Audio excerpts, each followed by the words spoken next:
ำเสนอไปแล้วได้ที่ www.thainews.prd.go.th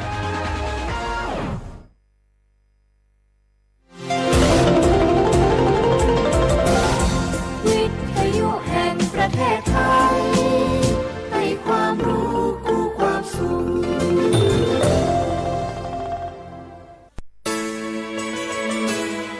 สถานีวิทยุกระจายเสียงแห่งประเทศไทยจังหวัดเชียงใหม่ AM 1476 กิโลเฮิรตซ์สถานีวิทยุภาคภาษาชาติพันธุ์แห่งเดียวในประเทศไทยที่มีความทันสมัยเชื่อถือได้สร้างอัตลักษณ์กลุ่มชาติพันธุ์สู่สากล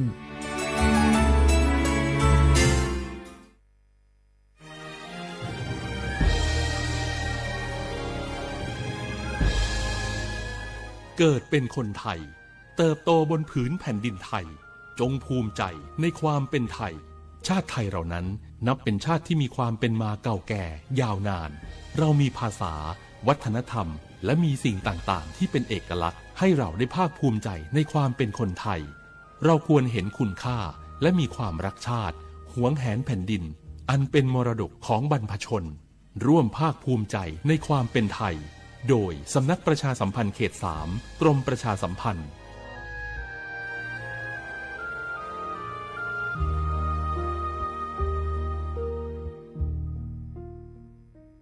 เพลงนี้ขอมอบให้บรรดาผู้ที่ไม่ยอมแก่ทั้งหลาย เตรียมตัวสู่สังคมผู้สูงวัยใจต้องพร้อมหู้จักอดหู้จักออมวางแผนชีวิตออมเงินไว้ใจในวัยชราบริหารการเงินให้รัดกุมเช่นการทำบัญชีรายรับรายจ่ายของตนเองบริหารหนี้สินให้ดีบ่มีหนี้ดีที่สุดแล้วก้าวสู่สังคมผู้สูงวัยอย่างมั่นคงแก่แต่ตัวแต่หัวใจยังมีไฟด้วยความปรารถนาดีจาก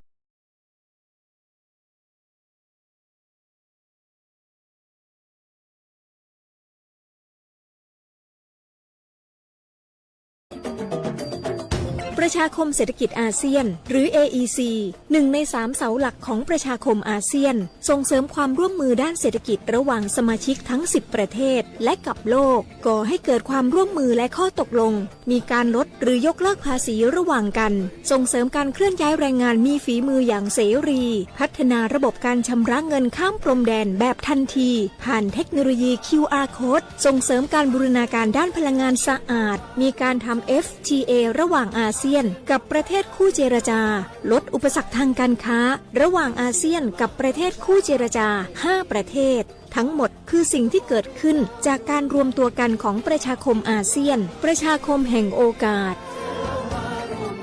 ปรารถนาดีจากสำนักประชาสัมพันธ์เขต 3 กรมประชาสัมพันธ์เพราะบ้านเราอยู่ด้วยกันขอบรู้ชมกันเป็นบ้านพี่เมืองน้อง ผมถูกบังคับใช้แรงงานไม่ได้ค่าจ้างมาหลายเดือนแล้วพี่ช่วยผมได้ไหมครับไม่ต้องกังวลนะคะพวกเราศูนย์ดำรงธรรมกำลังไปช่วยแล้วพบเห็นเบาะแสการกระทำผิดค้ามนุษย์แจ้งสายด่วนศูนย์ดำรงธรรม1567ตลอด24ชั่วโมงด้วยความปรารถนาดีจากกระทรวงมหาดไทยและมูลนิธิ World Childhood Foundation ในสมเด็จพระราชินีซิลเวียแห่งสวีเดน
เยอะ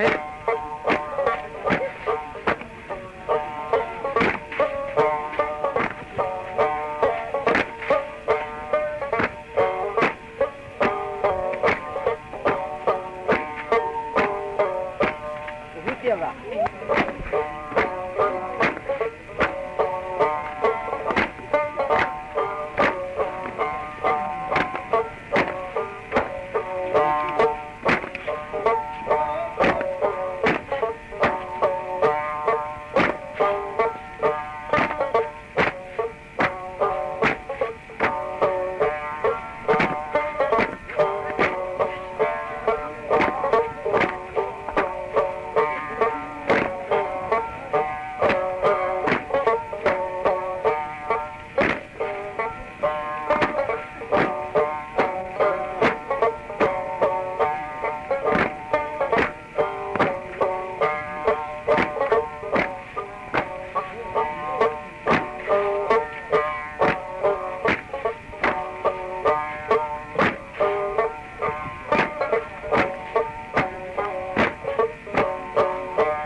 เ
nung lấy hoa mơ mà đã bây giờ mau hi nhi biết gu mà đã cô lo gì lo tê khờ sự giá tê su mà chỉ dù sự nề vu khu lo ra mơ tê mau chỉ là mù mà chỉ dù cứ như xa ngủ chỉ mơ mà khu chỉ lệ lệ sự ra tê trên trời nhưng mà cô đông hoa mà rồi gỗ thề bê khờ đi ra mơ chừng mơ bị lá chỉ để cứ nghĩ bị hoa lô trên duyên ra thì nhớ đi chỉ nhớ đi solo chỉ là vì sự ra tê má chỉ tình nụ thì dù ra ngoài nhưng mà sao mà không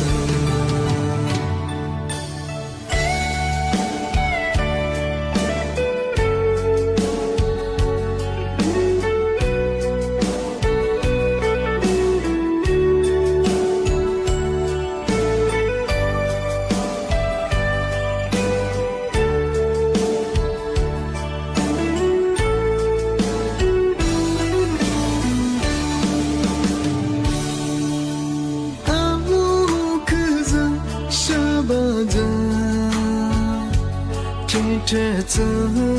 nung lấy hoa màu mà đã bê tê máu thế nhỉ đưa gu mà đó cô lo gì lo tì khờ sự giá tê su mà thế dù sự nề vu khu lo ra mơ tê mơ chỉ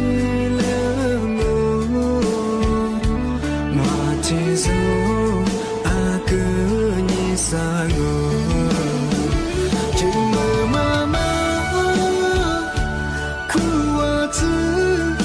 chỉ lệ lệ sự ra tê thế thơ nhưng mà cô đông hoa mà rồi gỗ thề bê khờ đi ra mơ tình mơ bị lá chỉ để cứ nghĩ bị hoa lô trên đi ra thì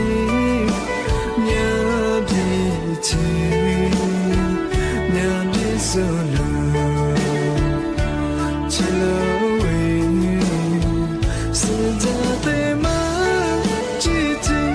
nụ thì dù ra mà nhưng mà sao mà không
amia tse liso dwa he abo liso nya he thi liso le ngoma mangwa de manga abo shokha wada khwa nga taวิทยุga yin na cha so athi tha abo lai so khwa ni te ni so nga ji ye la so da khwa ngo nga lai so te so mo so nga abo lisoอุปการกูถ้าจิหมายงานสถานีวิทยุกระจายเสียงแห่งประเทศไทยจังหวัดเชียงใหม่ไงยิมมือฉายีระบบยี่ความถี่งงเป็นยาวิทยุยายีระบบยา AM ไงยี่ความถี่งงไปเฮติตูลี่ยาชิดสุดโฉกให้กว่าดูจักที่ทาวระบบหลายสุดไงยี่เพลงไปเฮสวทเชียงใหม่ไง AM 1476กิโลเฮิรตซ์บนยาเฮฟิบัวเฮตุลังยี่เบอร์โทรศัพท์ก็มันยาคือ053ไง276 007งงนี่มีถึงยังงปัญญาเอาลิสูบางปัญญาคือกูหาหยิบกูนี่นี่มีถึงยังบ้าคือหลุยงยิโคคือหยิบโตหยิบซิลิโควลิสูบ้าคือพระกะแต่ปัญญาหัวไทยบางปัญญาคือนี่มีถึงมา530ยังนี่มีถึงยังบ้าคือหนาลียังวันพฤหัสบดีที่31ไงเดือนตุลาคมไงพอสอบก็คือ2567เข้ามาช่วงงานสั้นไหนบ้าคือสติฮะถึงยินจะหรอไงถ้ายากกรงอุตุนิยมวิทยาแบ่งช่วงไงเอาถ้ามันยังคือไงถ้าโซนภาคเหนือตอนบนก็คือนี่จะกู้นี่กับว่าเราคือยังคืออยากจะดูเราบ้างไงเอาหัวตัวนี้ยังคือเนื้อยังไงเนื้อคือที่ยังที่สักว่าก็คืออากาศยังที่ยังยากกว่าช่วงไงก็คืออยากจะดูแลยังไงมาคือแต่ดูแลสุขภาพพิเศษอยู่ว่าช่วงไงแต่ยังยากมันยังคือก็ยากมันไม่คือบาสติฮาจีที่นี่ตุจุงสิ่งนี้สิ่งนี้ฮาจีที่ห่างที่บางอย่างมาคนนี้คือเนี่ยอากาศเนี่ยคือเนี่ยยิ่งไปสิ่งเนี่ยคือเนี่ยจังยิ่งจะเชื่อว่าคืออุณหภูมิเนี่ยก็ต่างกันสิ่งเนี่ย6 ถึง 8บ้างช่วงไงแต่มาคือแต่เนี่ยที่เรียกสระบ้างคือเนี่ยมาคนเดียวมากกว่าเช่นดูแลสุขภาพอยู่ช่วงไงจ้าวัวก็จะคืองอไปชิมจะคือทั่วมาเขากว่างอจะเจอมาเตือนหัวมาหัวงอไปคือหัวมาเจ็บไปคือไงครับที่จะก็จะรับเนี่ยจะก็จะยังงอสักคนเดียวก็มีคือก็พันเลยไปคือน่ารักหัวงอน่ารักไปมาเปียวช่วงไงชุดเจ้าไงน่าเด็กก็ไม่ใช่คือมือเนื้อไม่ใช่ช่วงไงโอ้น่าเด็กก็ไม่ใช่คือชิดจางใช่คือหมูว่าจางแล้วก็จีใช่คือหมูว่าจีงอแล้วก็กระบี่ใช่หัวหมูกระบี่ไงแต่ไปคือนาเด็กเขาไม่ใช่คือมาคือนิวเมชิงอไปคือบางอย่างดูแลสุขภาพเยอะกว่างานจะซื้อไปจะคือพวกดูได้คือถ้าจะยังไงจะซื้อไปแล้วมันจะคือสุขงานที่ว่าเสื้อกันหนาวคือมีความกระต่างมาดูไปคือมีความวุชงไงที่นี่คือจะซื้อไปคือเน้นแบก็วันนี้ไปคือสุขดูแต่ลิวจะไปคือใช้เยี่ยมแบงจะลืมไปคือลืมมีข้อดูจริงสุกด้วยตลอดทีเดียวลืมจริงจะแหละเลยว่าคือจะกระทบก็คืออาจารย์น่าเชื่อว่าคือแต่เลยว่าคือหนาวก็คือเนี่ยหนาวก็คือมาเปลี่ยนถ้าปกุยยุ่งก็คือมากดเดียวมาได้ดูแลสุขภาพที่สองงานที่นี่นี่มีทีมเราคือเอาเชื่อว่าเราคือทำไมปีใหม่ทำมาซื้อจีนช่างมาคือก้นละยาละที่ควางซื้อหญิงควางซื้อตัวเนี่ยปีเมาปากกาอยู่ไงก็คือเมื่อซาที่หัวควายคือปากกาเยอะงานจะกระทบไปคือมาสู้จัวงอแล้วคือซื้อเนี่ยไม่ได้สู้เลยจังไงก็คือไม่ได้คือเอาช็อกโกแลตคือนั่งฝรั่งที่มาสาสำนักงานไงประกันสังคมเจที่นี่ธนาคารไงอาคารสงเคราะห์งอทอสองมังไงยาเดประกันสังคมเจธนาคารอาคารสงเคราะห์ไงยาที่จัดเมืองจะแล้วโคนี่ยาอีกโครงการมาชัดดุลังอีกโครงการมางงเป็นอย่างคือเธอบอกโครงการสินเชื่อไงที่อยู่อาศัยบริษัทงานมาคือสำหรับเธอผู้ประกันตรงมาตราซาซาที่อย่างคือซาสโกที่อย่างคือลิซงเจ้าผู้ประกันตรงไงสมมติที่ประกันสังคมสุริยาฮีงอที่อยู่อาศัยไงที่ดีโจจิเช่ไม่ใช่ไงมันคือยกลำดับไงคุณภาพชีวิตไงความเป็นอยู่งอผมมีลุยจากัวงอจากัวคือฮีโจจิเช่เป็นไงที่จากัวถึงมันสบายคือท แต่ก็ตัวบ่เคยยิตีมันโจฮีมันจะบ่เคยก็บ่ชาวห้องอีสุดจอยงานบ่เคยย่างมาสาเธอประกันสังคมไงเจธนาคารไงทอสไงธรรมยาจะแล้วคุณนี่คือบ่มาถือผู้ประกันตัวไงมาตราสัสสาเจสัสโกลิสไงทุสามพุ่มละญาที่สินเชื่อที่เหยื่อไปชิงไงที่บ้านมันยาวงงงเป็นยาคือญาจากกระดับยาคือยาละทีมึงล้านบาทมาเสือที่ดีจากกระต้าไปชิงกันมาคือสำหรับโดยผู้ใช้สิทธิ์ไง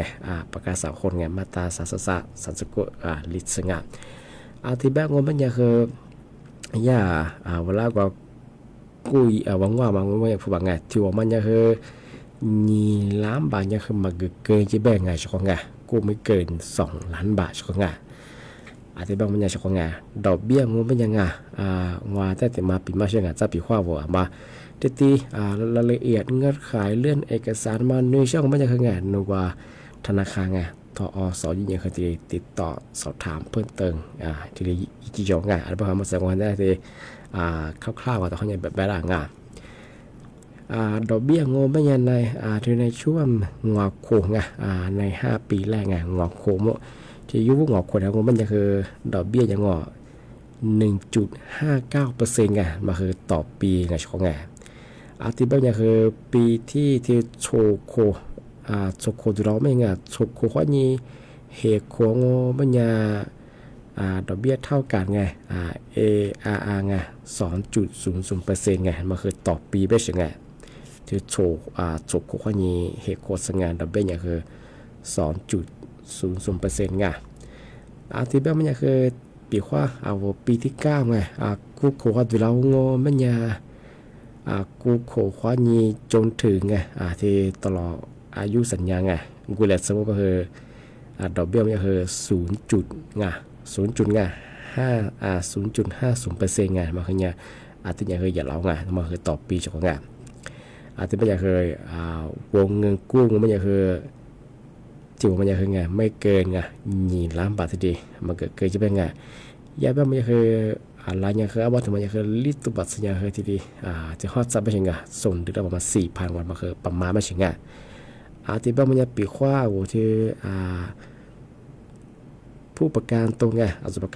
ประกันสังคมอยู่ส่วนไงมาตราสัตว์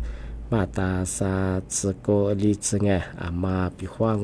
ว่าสนใจช่างว่าเนื้อใช่บ่คือไงโนว่าธนาคารไงต่อสยิ่งเยอะติดต่อสอบถามมีช่องล่า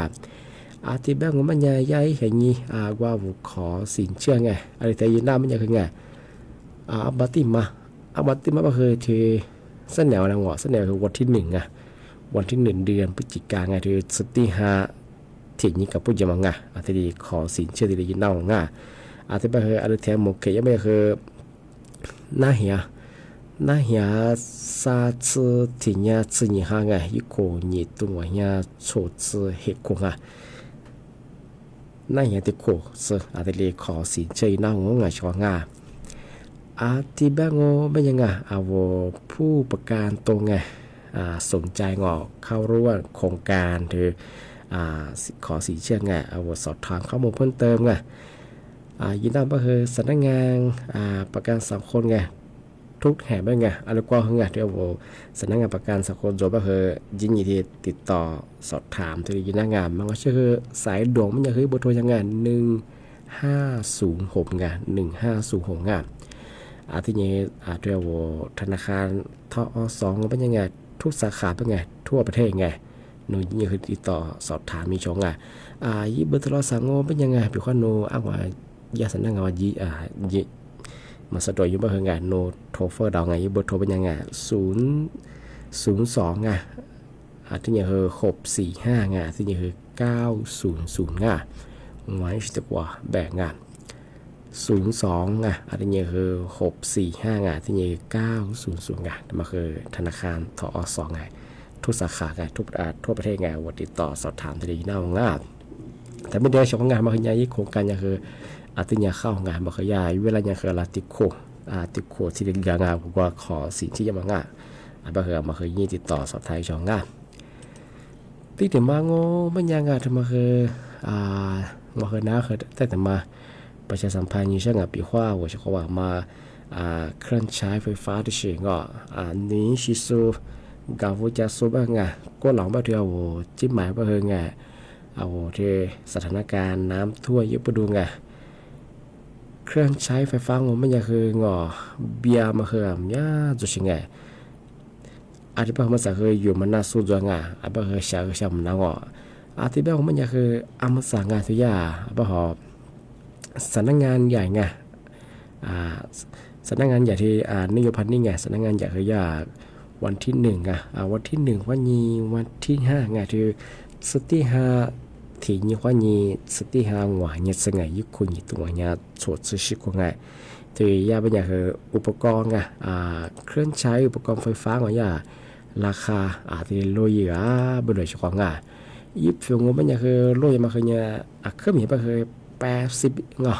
80%สถิติยาไม่ใช่ไงมาคือต่างกว่าต้นทุนปีข้อนงงวดสมมติแล้วก็คือลิสสยามมาเคยต่างกว่าต้นทุนไม่ใช่ไงอันนี้ก็คือวันที่วันที่1วันนี้วันที่5ไงเดี๋ยวบาที่มังเสนอเสนอวันนี้ที่วันเย็นสักตัวนิยมพันนิดแก่สำนักงานใหญ่มากกว่าแต่มาเปิดไม่ใช่ไงแต่มาจะสติเครื่องใช้ไฟฟ้าที่หัวไปไงก็คือมาสนใจสงมาหม้อหุงข้าวแบงไงเครื่องใช้ไฟฟ้าทุกอย่างมาที่เรียกว่าจะสบายไงยิ่งที่เรียกกับเบกับตุยชงแต่ก็คือว่าคือมาซื้อเงินว่าคือสำนักงานที่นิยมพันนิดสำนักงานใหญ่มาคืออะไรกว่าดังเป็นไงที่สำนักงานใหญ่ก็มากกว่าสี่แยกไงสี่แยกสนามบินวันเอาชงง่ายกว่าโตโยต้าสูงโตโยต้าเชียงใหม่ว่าไงประเทศในเราว่าไงผมก็ยิ่งติดต่อติดสอบถามชงง่ายที่เป็นยังไงมาสักนั่นก็คือมากกว่าที่ว่าชิฟังเอาชิคลังมากกว่าเราไม่ใช่คืออันนี้ที่ฝึกพาฝึกมาจากกูลิสุงานนี่ทั้งนอขึ้นแล้วนอ5 บาทบ้าง5 บาท5 บาทไม่ใช่ไง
Kita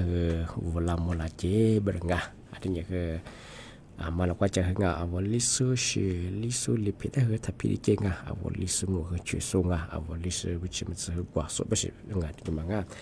tiba ngomanya ni miti mula ke wa shawada ngapi ma wa ke di tila jonga tu masa aya senanganประกาศ ของความยิงที่นี่ธนาคารอสองญาติจะละโคยีโครงการสินเชื่อสำหรับผู้ประกันตรงมาตรา30ลิสต์ที่ผู้หวังว่านี่ฮิงกูว่ามาว่ามีใช้ติกูว่ามามันก็เชื่อว่าฮิต่อเตยหึงฮิเบียมาชามาหึงธรรมะที่อยู่นอกงานมาตัวมาไม่เกิน2 ล้านบาทบ้างมาปีว่าโวสนใจเข้าร่วมโครงการทำไมอีใช่ป่ะไงเสนอกับผู้ใหญ่ว่านี่ทีเดียวยิงติดต่อ2 ทางงานมันก็เชื่อว่าคือขอสินเชื่อทีดีนอกงานมาคือเนี่ยอีเวลาเนี่ยคือที่โครงงานน่าเหี่ยสิ่ง30 เนี่ยเปลี่ยนไงอีกคนตัวเนี่ยชดเสียกวดเสียงที่บ้านมันยังไงเสนอในงานสมมติว่านี่จิ้มว่าความอะไรความของงานนี่เป็นที่หมดว่าคือวันนี้ส่งประกาศกุบงานทางจิ้มงานสถานีวิทยุงานกระจายเสียงแห่งประเทศไทยจังหวัดเชียงใหม่ไงที่นี่คืออีเวลาบ่เคยหนีมุขวานี3 โมงมาใส่บ่เคย3 โมงจน5 ดาวไงบ่เคยเสนอในงานชมมุขวานีจิ้มว่าความอะไรความงานขว้างสวัสดีครับ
เสียเหตุ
ตรีเตรียมเดินทางเยือนจีนเพื่อร่วมประชุม GMS และ ADMEC ระหว่างวันที่ 6-7 พฤศจิกายนนี้